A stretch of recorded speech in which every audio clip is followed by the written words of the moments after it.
gathering.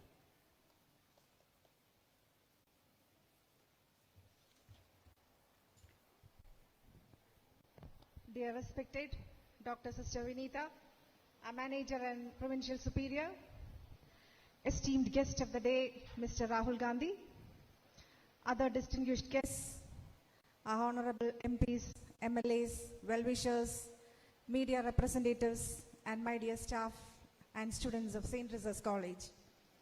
A very good morning to all of you. I feel greatly honored to cordially welcome Mr. Rahul Gandhi to St. Teresa's College for having an interactive session with our students. A students meetup with Mr. Rahul Gandhi. We all know Mr. Rahul Gandhi is a politician with a difference. He is endowed with a great political lineage in India's history, always upholding very lofty political vision, ideals and ideas. He is known to be very idealistic, futuristic, as well as very down-to-earth and practical. Mr. Rahul Gandhi is well appreciated for his timely interventions in all critical situations, trying to reach out to the problems of common man and always finding time to interact with youngsters, especially the students. His elegant views and support on secularism, democratic values, social equality, and gender justice are widely acclaimed by all. Also, Mr. Rahul Gandhi has been very assertive as regards providing opportunities to the youngsters and women and their participation in the political system. And no doubt, his standpoints have given a positive directionality to the political process and decision making. And I hope it will gather momentum gradually in the coming years. Since it is election time, the political atmosphere is already very hot outside the college campus, but here inside, we are largely apolitical, wishing to keep up good relations with diverse streams and strains of political thinking. St. Teresa's College, one of the top-ranked autonomous colleges in India, has always been in the forefront in student women empowerment, providing ample platforms for their holistic personality development. This interactive session of students with Mr. Rahul Gandhi will be another milestone in the annals of the college history, as we have already witnessed the visit of many eminent personalities in the past. I hope today's session will be really meaningful, fruitful, awakening and enlightening for the students. On behalf of the college management, staff and students who are present here and also participating via online mode, I extend a very cordial welcome to Mr. Rahul Gandhi to this interactive session with our students. May I also accord a hearty welcome to the political leaders who are present here accompanying Mr. Rahul Gandhi. I wholeheartedly welcome Reverend Dr. Sister Vinita, our manager and provincial superior of the CSST congregation. A very warm welcome to the deans, Dr. Usha Nair and Dr. Alfonso Vijaya Joseph, and also to the college union. My most cordial welcome to the teaching and non-teaching staff to this event.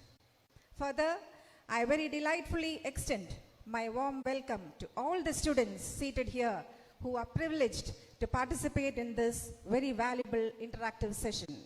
I wish you all a very good day ahead with deep exchange of viewpoints that will leave lasting impressions on all participants. Thank you all. Best wishes.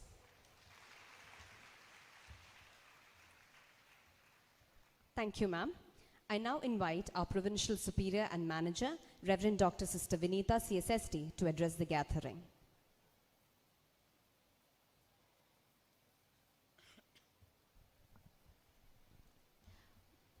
Most respected and beloved Shri Rahul Gandhi, MP, Dr. Lissy Matthew, Principal, Union Chairperson, Niranjana, MPs, aspiring MLAs, my dear students, teachers, this is a very important moment for St. Teresa's. As you are celebrating your Arts Club Day, we have an eminent person like Shri Rahul Gandhi here to interact with you, especially at this moment when the nation is preparing in different states to elect their leaders. It's an opportunity for you, dear young students, to express your viewpoints about what you want your country to be, how you want the country to emerge to a person who is an aspiring leader, taking country forward with his difference in thinking, with his positive and futuristic outlook of life. Dear Shri Rahulji, we are indeed very happy that you are here and you will be interacting with our fertile minds, the young girls. You asked me one question: what do you aspire to create out of this? And I just told you what we want, what we aim at is the empowerment of women, women taking lead role in all aspects of society, in political, in social, in economic, and even in cultural fields. And that's what we do in this campus, empowering young women for generations. In 5 years' time, it will be 100 years. And we have been doing our duty consciously and with dedication, shaping the destiny of young women in our nation. I wish you a very pleasant and challenging interactive session with our students. All the best to you.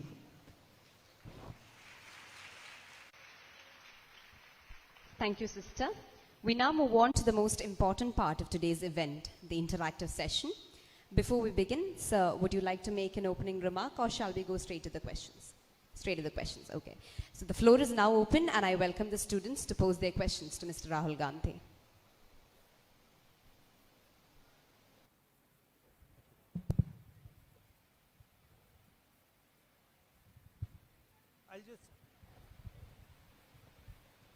I'll just welcome everybody. Yeah. Thank you all for coming here today. Thank you to Dr. Sister Vinita, Lizzie Matthew ji, and Mrs. Niranjana ji, to my colleagues from the political stream, and of course to all the students. I'm looking forward to having a conversation with you.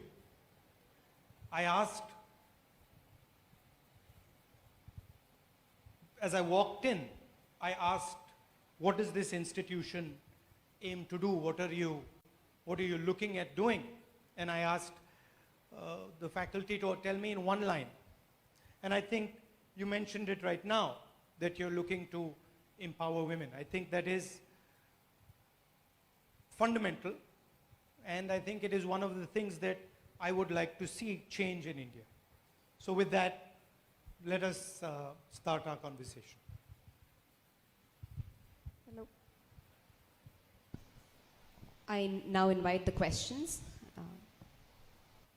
Don't keep it just questions, be more relaxed. You seem very serious today. Are you stressed out? Are you worried? Or you relaxed? Yeah? Yeah, all right. Not only them, everybody. Are you stressed out? Louder, I can't hear. No. Okay, so I need you to relax, because I want to have a conversation with you. I need you to be comfortable. If you're going to be stressed, if you're not going to be relaxed, it's not going to work. Okay, so anybody who feels like asking, go ahead. Good afternoon, sir. I'm Rosna Johnson from first year BA Economics Department. And my question is it possible to win a seat or successfully represent the people on principles alone? What do you think? I guess it varies with people. Different people will be having their own perspectives and life principles. So, would you like to share yours? Yeah. I think, obviously, in an election, you're looking for a majority viewpoint, right? And in finding that majority viewpoint, that's a conversation, right? If I want to find out what is the majority viewpoint here, I have to start talking to people. I have to listen to what people say.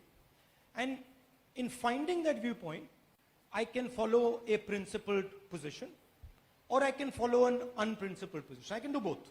I can cheat you, right? I can cheat you and I can come here and I can say 3 things that you want to hear. You might vote for me, and then the next time when I got to come, then I'm in trouble, right? So what principles give you is consistency and credibility. So you might sneak away with one election, you might cheat people once, but in the end, people are intelligent. You've got to give them that. And eventually, they'll figure out what the person is trying to do. If you're, in Hindi, they say niyat, if your intention is genuine, right, you will broadly follow genuine principles.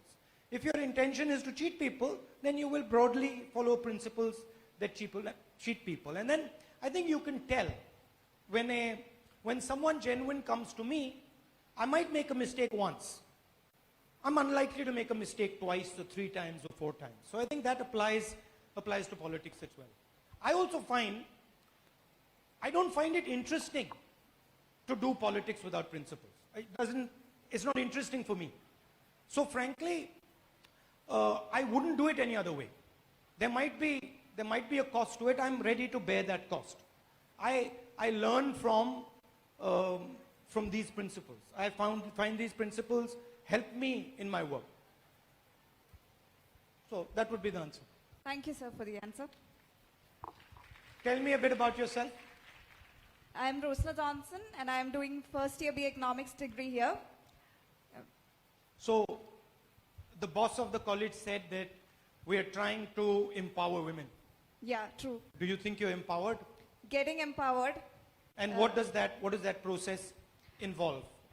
Like if I would like to tell, I could tell I'm in the stages, because right now I'm running an online business which helped me to reach the final position. Okay.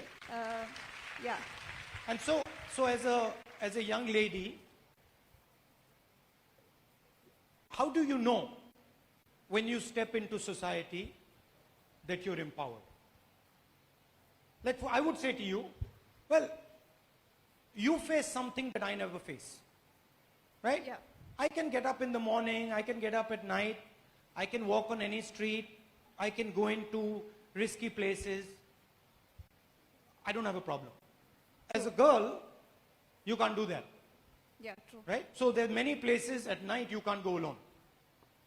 So are you empowered? No. So what are the minimum things you require as a woman for empowerment? We also need a society who support it.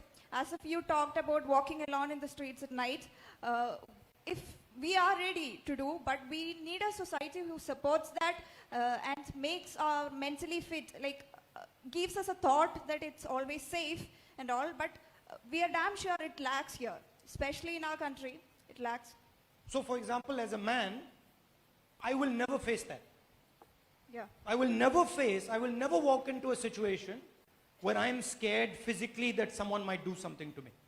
It's just not something in my mindset, but all of you have that in common, right?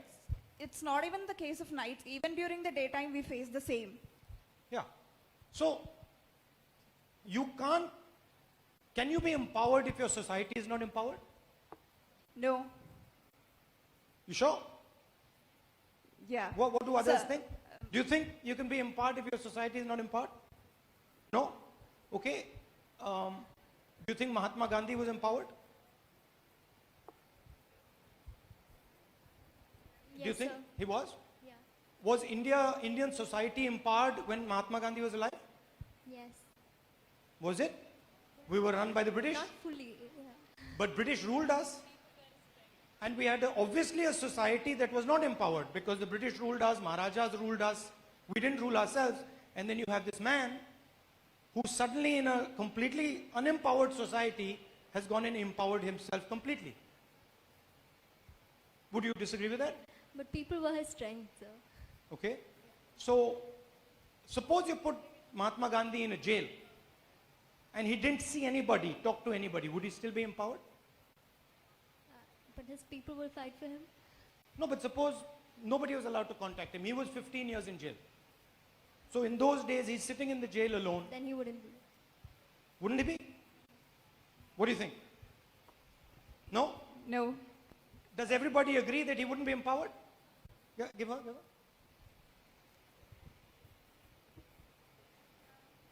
I feel like empowerment is individually, like, Okay. just because he's in jail, physically he's in jail, it doesn't mean that he mentally is not empowered. Okay. That's why he became the father of nation, because he had the strength in himself, he believed in himself. So physically, even if he's in jail, I feel like he'll be mentally empowered. Okay. Because obviously he showed it. After he came out, he did a lot of things. So that Yeah. means obviously he was empowered during that time he spent, he didn't let that bring him down. He Right. continued to fight. But then, see, both of you are right. There must have been moments yeah, there when must have Mahatma been Gandhi inside couldn't deal with it anymore. after And he said, now I can't deal with it. So then he was disempowered. But you can't be sure because I haven't actually met him. It's just my opinion. Yeah. I believe that this is what happened, but So what do you need for empowerment then? confidence? Okay. Anyone else? People to believe in you, because those years he spent in jail, he must have lost his relevance in the country. But then it was because of the people who believed in his actions and what were his vision, that when he came back, he could be as strong as he was once before. So I think the society and the people who follow him played a huge role. So in people it. play a big role. Yeah, they do. What if you're, what do you do? What do you do well? I write. You write. What if you wrote really, really well? And you were absolutely convinced that you are an excellent writer. But everyone said you're useless. I guess that depends on that person's mental capability, because I believe that I have a strength of my own, but if people kept bashing me down again and again, I'm not sure. I've never been in that position, but it's not something a lot of people can overcome. So it depends on the person, a person's strength, and through that vision, but then also how he empowers the people around him or her. But if you were convinced, if you practiced writing every day, and you've been writing for 10, 15, 20 years, and you were convinced that what you were saying and what you were writing was good, and everybody else said it's not. If my passion in it is that strong, then Right. I believe nothing can stop me. Exactly. So, point I'm trying to make is empowerment. You can sit, you can relax. Point I'm trying to make is empowerment comes from inside. It doesn't come from outside. It is when you believe in yourself that you start to become empowered. When you falsely believe in yourself, you become arrogant. This is a different thing. Arrogance is not empowerment. Empowerment is correct belief. If she was a useless writer, and she was convinced she was a good writer, right? And she didn't do any work to be a good writer, then she's not empowered, then she's arrogant. So that's, to me, the difference. I like that written over there, yeah? The fear of the Lord is the beginning of wisdom. So what that is saying is wisdom begins when you're humble. So if you're accurate, if you're humble and you're observing carefully, that's the first starting point of wisdom. And from wisdom comes empowerment. Do you agree with that or? No? Yes? Go on. Thank you, sir. Thank you. Can we have the next question now? Good afternoon, sir. My name is Alida. I just wanted to ask you, how do you remain optimistic when you're surrounded by negativity? So, you've seen day and night, right?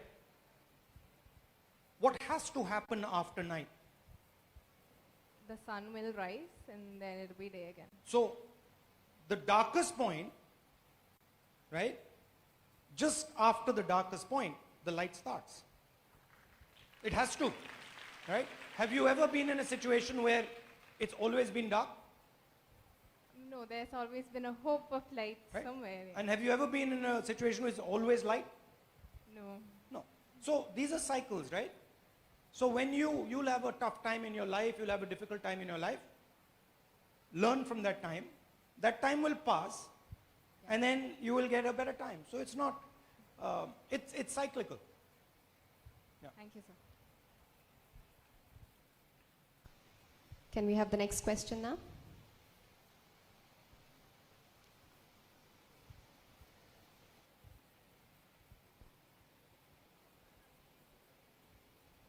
Are you normally this shy? Like you're always quiet? Is that the teachers tell you to keep quiet? Or how does, you're always silent like this? Huh? Sir, I need to ask a question or your suggestion or your idea about this. Like we have India's research and development budget. Also we have the defense budget of India. The Defense budget. defense budget. There is a huge disparity between these two. Because actually, according to Nehru, it is research what runs the country. But currently the scenario is such that about 58% is going to the defense. Yeah.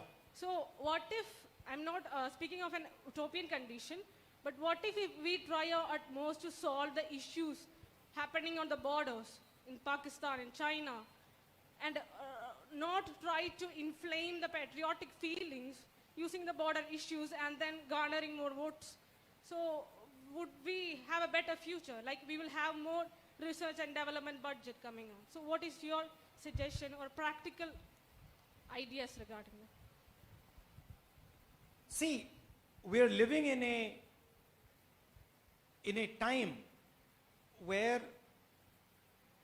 things are dangerous on the international sphere, and it's an extremely competitive environment, right? So you cannot ignore defense. But what you can do is you can be more efficient. So if your policies are intelligent and you're being clever, smart about it, then you can spend much less than if you're not being clever about it.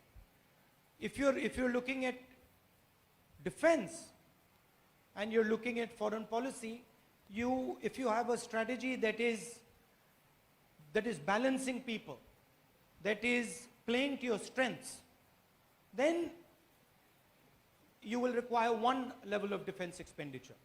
If you are playing to your weaknesses, then you will require a completely different defense expenditure.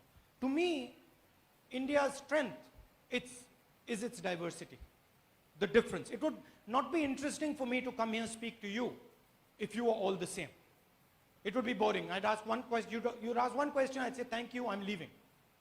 Right? But for me, this is interesting because you're all coming from different places, you all have different ideas. So bringing this stuff together is what I consider to be India's strength.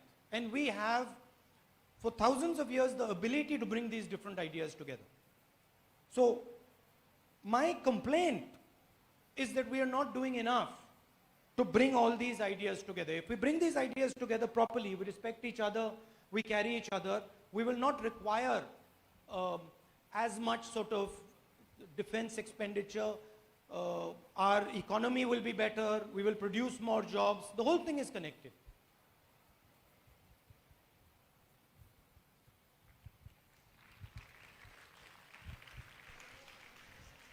Yes, we have a person there. Yeah. So, I am Susanna, and my question for you is this. On a serious note, India definitely saw a drop in fuel consumption over the last 1 year owing to the pandemic, lockdown, and travel restrictions. how can you account for the surging fuel prices in India despite the global slump in crude oil prices? Okay.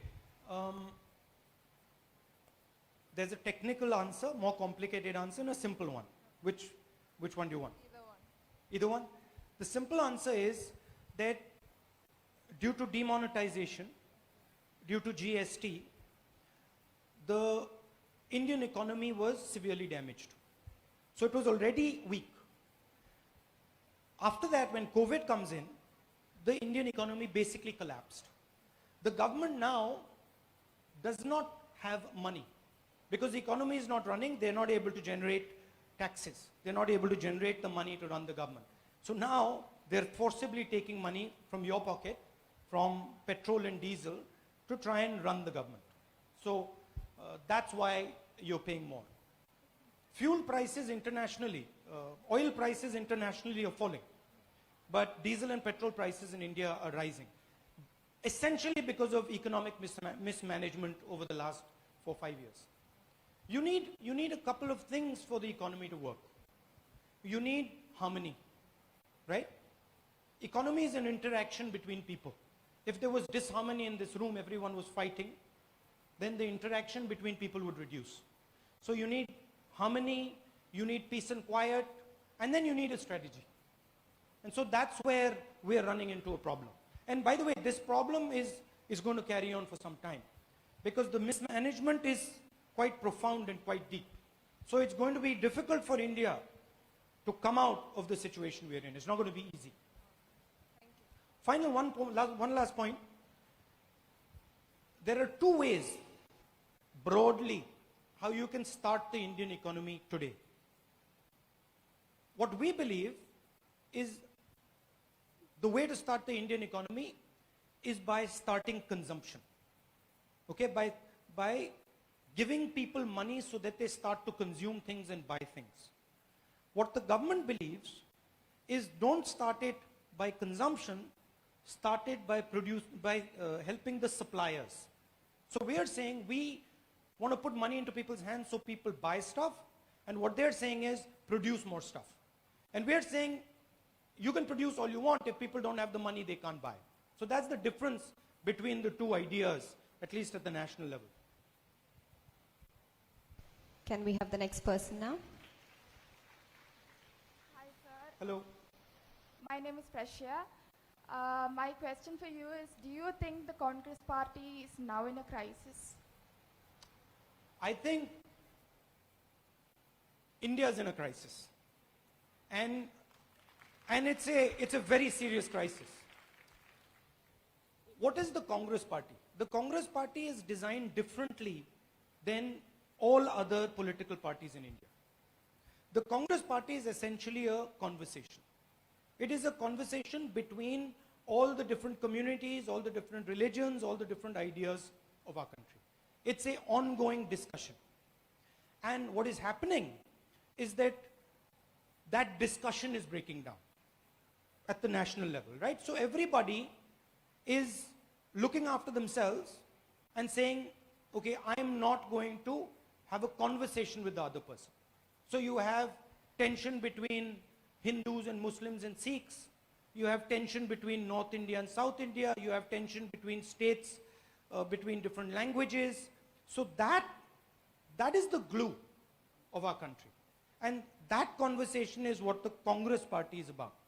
The Congress party gets into trouble when the conversation stops. When different people in India stop talking to each other, that is our, how to speak, that's our DNA, that's our blood. So when everybody stops talking, we have a problem. So our job is to start the conversation between people again. India cannot survive if the conversation in India stops. As an idea, it will not survive. If Kerala suddenly decides we are not going to talk to Tamil Nadu decides we are not going to talk to Karnataka decides we are not going to talk to Uttar Pradesh, India is gone. And that is the challenge that India is facing. That is this anger that we are seeing. That everybody wants to defend their idea, everybody wants to defend their language, everybody is thinking about themselves. And it's happening across the world. So you see it not only in India, you see it in America, you see it in the Western world. This we're passing through this phase. But for us, it's a very interesting time because we can rebuild ourselves, we can reposition ourselves, we can rethink about what we're planning to do, and we can come out with a new idea and a new vision. So yes, it's a difficult time, but it's a hopeful time. Thank you, sir. Thank you. Hello, sir. My name is Diya Nelson. My question is in connection with her question. So what can be done to reduce the price rise in petrol and diesel? That, I mean, I'm supposed to be non-political, but that's, you know, it's the governments that are doing it. So it's the government of India that is doing it. So you have to either get rid of the government or convince them not to raise fuel prices. It's a decision they're making. You know, so there's not much I can do about reducing fuel prices as sitting in the opposition. Are you feeling a pinch from the fuel prices? Yeah? Tell me how. Do you ride a scooter, or your parents? How are you feeling the pinch? Yes, I ride scooters, and I think it is not affordable to the common man. So that's Yeah. why I asked the sister. It is relevant in today's society. So that's. We have been told that there's time only for one last question, so can we have that, please? Sir. Can you hear me, sir? Can Yeah. you hear me? Yeah, I can hear you. Referring to a statement about your women's safety that you told us, I have heard that you have learned Aikido martial arts. As this is a women's college, can you teach us some self-defense techniques for us? Now? Yeah. Just a small self-defense technique. Teach you a small self-defense technique. Like if somebody holds a girl's hand, how can we, like? I can show you a principle. Okay. It'll take some time. Yeah, you want to see a principle? Yeah, sure. How We'll- much time do we have? 10 minutes? I can show you a principle if you want. Yes, we want it, right? You want it, right? You want to see it? You want it. I mean, you're making me do strange things, but I can show you an Aikido principle that you can use in your life. Yeah. So I'll need any one girl to come up here. Okay, you come.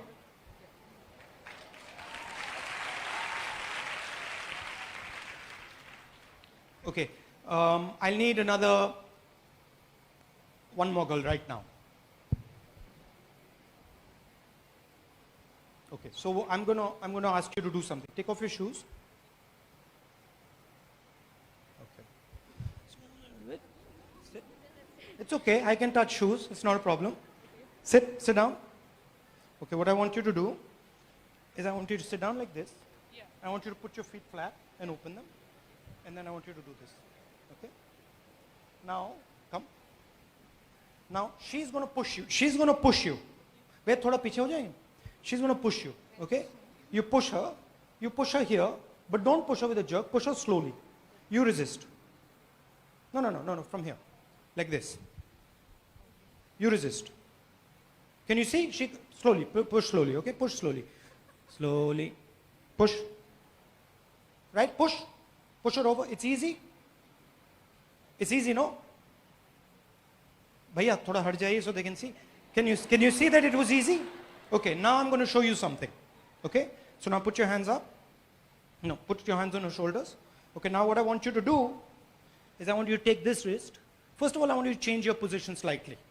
Okay? So what I want you to do is instead of sitting straight, I want you to take your back, keep your back straight and push your back in. Okay. More in. And open your legs, open your feet. Flatten this completely. Yeah. Okay, good. Flatten this out and keep the back straight. Put your head up. Okay. I want you to maintain this position. Okay. Then I want you to put your hands here.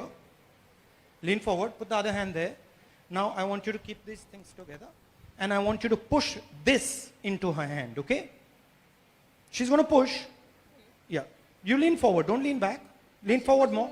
No, wait. You lean forward more. More. Okay. Now you push. Okay, I want you to do this. Now stand up. You take your position.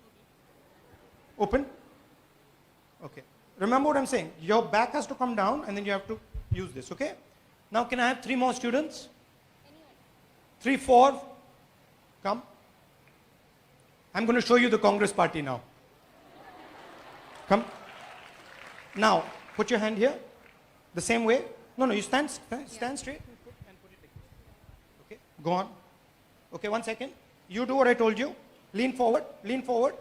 You go back a bit so you can push properly. Lean forward, look up. Now, all I want you to do, remember, hold on. No, relax, hold it. All I want you to do is, when she's pushing here, you leave this hand open. Right? Yeah. Put your head up. Yeah. Put your head up. And when she pushes, lift this to the sky. No, slowly. Not then. Okay. Push. You lift to the sky. No. Put your back straight. Put your back straight. Back straight. No, back in. This way. Okay. Yeah, more. Yeah. And open your legs. Okay. Open your legs fully. Yeah. Okay, good. Stand up. Now you put your hand on her thing. Yeah. Lean forward. Look up. Look up. No, look. Yeah. Now you push. Push. Okay, now push. Push. Push. No. Hold on. Don't let them do that. Okay, stand straight. Open. Okay, open. Put it up. Put it up. Look up. You have to look up and you have to put your back straight up. More forward. And look up. Yeah. Okay? Okay. Push, look up. You have to look up. Good. And you have to, 1 second, put this foot, flatten this foot. Flatten. No, 1 second. You can't cheat. Okay, listen. Do it to me. Come. Huh? Okay, come. Look up. Don't worry. You remember pushing this hand up, okay? You look forward and put your chest down. Put your chest down. No. You have to push it forward. Look up. You keep looking down. Okay. Now stand up and lean more forward. You have to make the look here. Look at me. You have to make the triangle.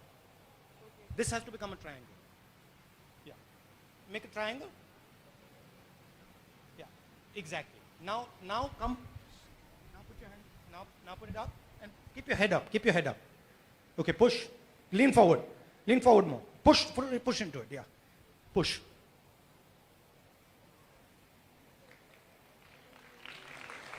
Push. Push.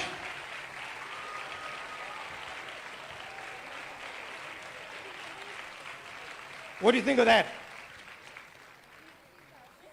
She's not tough. No, she's not. She's not. She is using your strength. She's using your strength. Now that's Aikido. You want to try it? Come. Come. Now you explain it to her. Come down. I'm going to be in trouble with time today. Go down. Okay, flatten your feet. Okay, very good. Now, you explain it to her. Okay, now what you're going to do is, put your hands there. Now when she pushes, all you're going to do is you're going to take this, look, and this. Now you're going to put your back straight, more straight. Now when she pushes, right, you're going to push this to the sky. Bring this up, below hand. Open this. Open the hand. Now when she pushes, you're going to just push this up to the sky. Push. You push. Good. Okay, now you start. Come. Lean more. Look up. Yeah. Push. Go on. Push.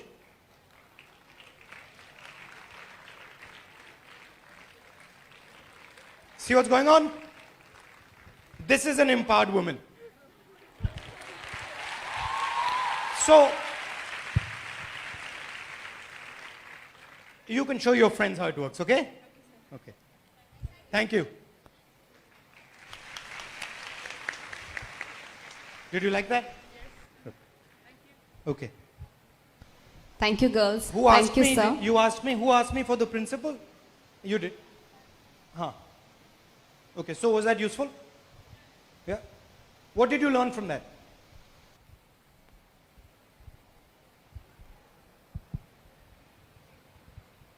I think...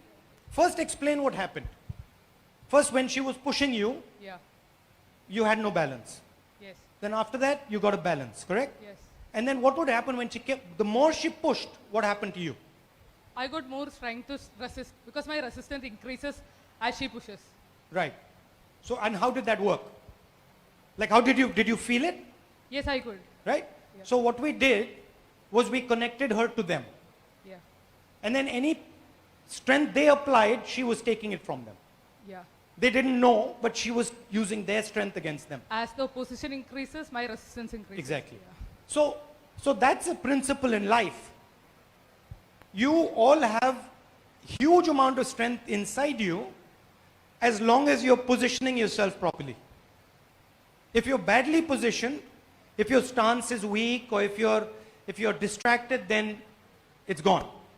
But if you understand the situation and your position is good, your stance is good, you can't be moved. You saw that, didn't you?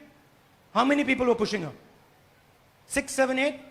You could have 20 people pushing her, you wouldn't be able to move her. And that's how I want all of you to be. Society is going to push you. I'll be very blunt.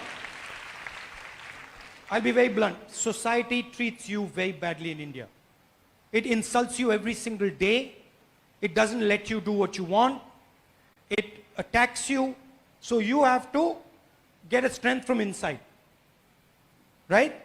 And for that you have to understand the way you're being pushed, understand the forces that are hurting you, and then position yourself properly. Sir, excuse me, sir. Excuse me, sir. Yeah. Sir, there was a position and stance for that movement, okay? So should we learn martial arts for that? To know the correct Look, form. it's not only martial arts, right? That is applicable anywhere. Okay. So I'll ask you a question. Somebody, would you say women are soft or hard? When you compare that to a man, she's softer, right? Physically, she's softer. Depends. Okay. Do you say a woman is stronger than a man or weaker than a man? They're equal. Are they equal? Yes, of course they are equal. I'll tell you a secret that men will never tell you. Okay. Women are much more powerful than men. Okay. They're fooling you. But I will still say they are equal. No, they're not equal. Women are much more powerful than men. They're much more powerful than men. There's a problem. Women do not understand their power. They do not understand how their power works and where their power comes from.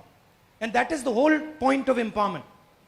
If I put you on the stage and I said, now 5 people are going to stand against you, stop them. You won't be able to do it. I won't be able to do it. Yes. But then I explained to you where your power comes from. Yes. Once you understood where your power comes from, nothing was happening. So you have to learn, first of all, don't be under the illusion that you are less powerful. It's wrong. Society wants to convince you that you're less powerful. Don't buy it. Next, once you've realized that you're more powerful, now understand your power. And the final thing is whatever you do, don't misuse it. Yes. Because once you realize you're powerful, then the tendency to misuse will also come. So do not misuse it, but do not be under the illusion. No woman in this room should be under the illusion that she is not powerful. You are more powerful than men. For sure. I've seen it in my own life all the time. I'm a man, I'm telling you. So don't be fooled. Okay. Yeah? And always look for how the power is applying itself. So power just doesn't happen like that. It applies, right? You're sitting here. Power was coming at you. Where was it coming through? Her hands? Her hand. Yeah. What did you do? You took control of her hand. Yes. Once you took control of her hand, who was controlling the system? I was controlling. You are controlling the system. So power is always situational. It is not that I am powerful all the time. There's a huge tree, right? And there's grass. Which is more powerful? Grass gets trampled, grass gets crushed, you can take grass out and throw it away. So you'll say tree is more powerful, right? Okay, what happens when a hurricane comes? Now in the hurricane, who's more powerful? Tree or grass? Grass. So you have to see what is going on and position yourself correctly. If you behave like a tree in a hurricane, what's going to happen to you? You're going to get uprooted. If you behave like a grass in a hurricane, what's going to happen to you? You'll survive. Right? If cows are grazing in the field and you're behaving like grass, you're in trouble.